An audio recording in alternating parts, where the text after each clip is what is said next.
Morning guys, this is day 2 of our rifle hunt and we got some snow overnight. Looks like maybe 4, maybe 6 inches outside, so we still got about a 20-minute drive to get to where we're going to go. Still dark outside, so hopefully the deer are going to be out moving around. The forecast says it's supposed to kind of clear up after the morning, so deer usually stand out really well in the snow, and sometimes they're moving around because it looked like it snowed all last night, so hopefully they're going to be hungry and moving around. We can glass them up this morning. So come along with us. Still snowing pretty hard. So the deer are probably going to be hunkered down or down in ravines, maybe not moving too much.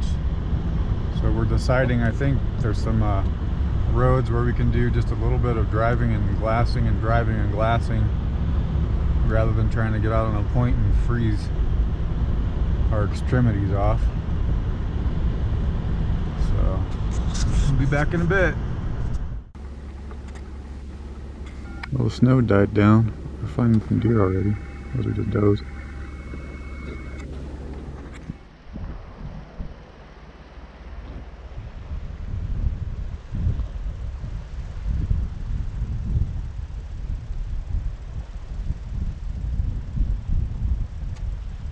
Guys, I'm not lying.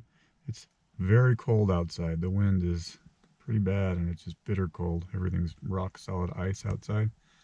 So Josh knew about this cool place to come. So we're not wasting our time sitting in the truck, because we can just glass this whole huge mountain. And he spotted something up there that seems to have moved, so see if we can pick it up again.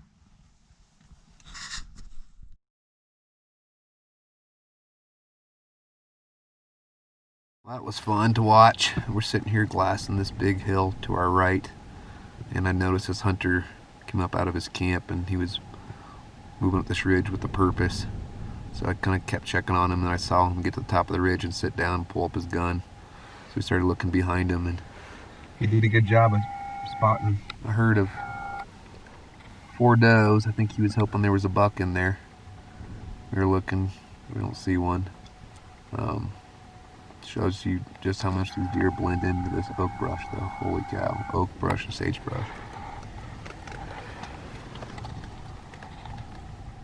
The wind finally died down, the sun came out a little bit, so we're gonna spend some time looking at all of this. Just saw a nice 4-point buck down the road about 2 miles, but he was on private, of course. So they're out moving around.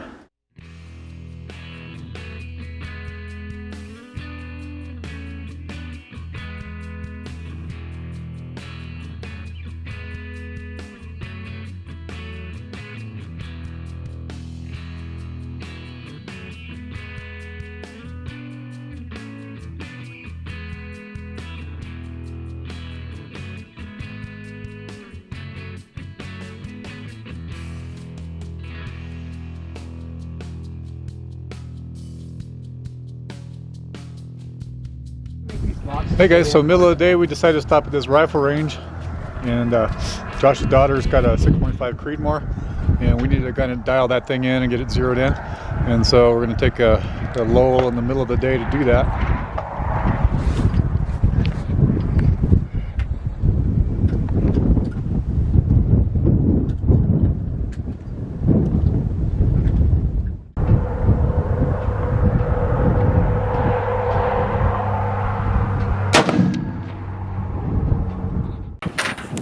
Alright, Dale's gonna take a practice shot with his hand cannon.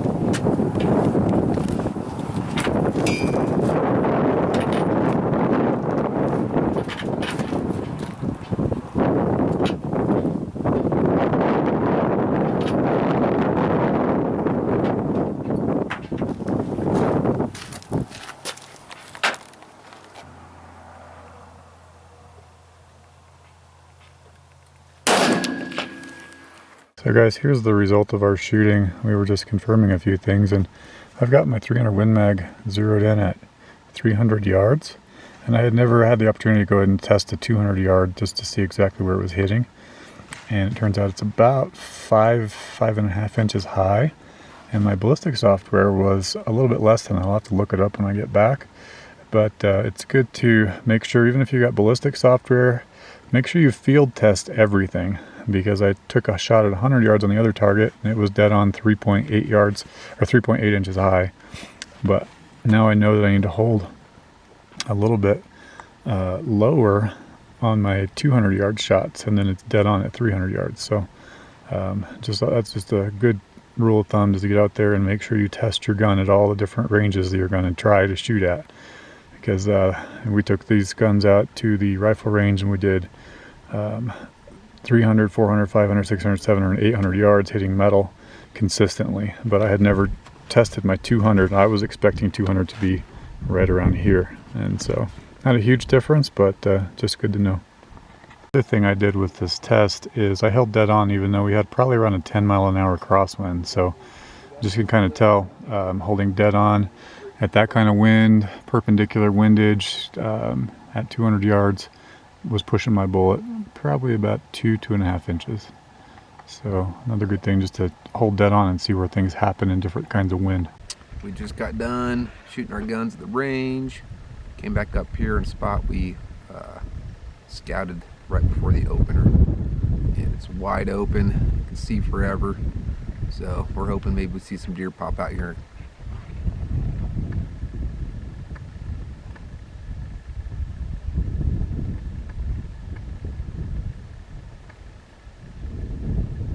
Almost the time of day they start moving around.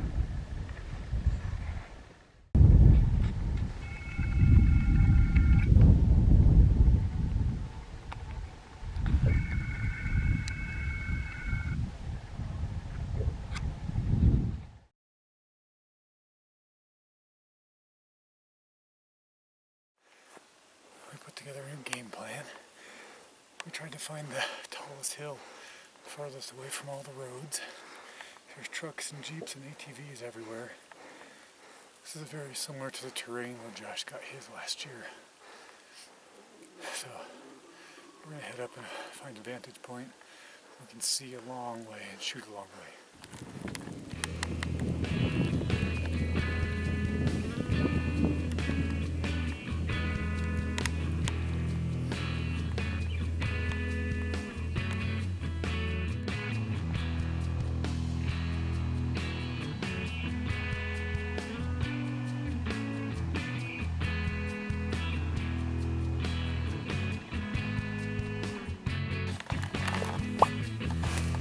Well guys, that was one of those days where hunting is hunting and not spotting or shooting or killing or anything. We just drove and found cool spots and glassed, and drove and found cool spots and glassed, and then we did it again, and we did it again, and pretty much all we saw today was 2 does right by the river. I did get footage of that.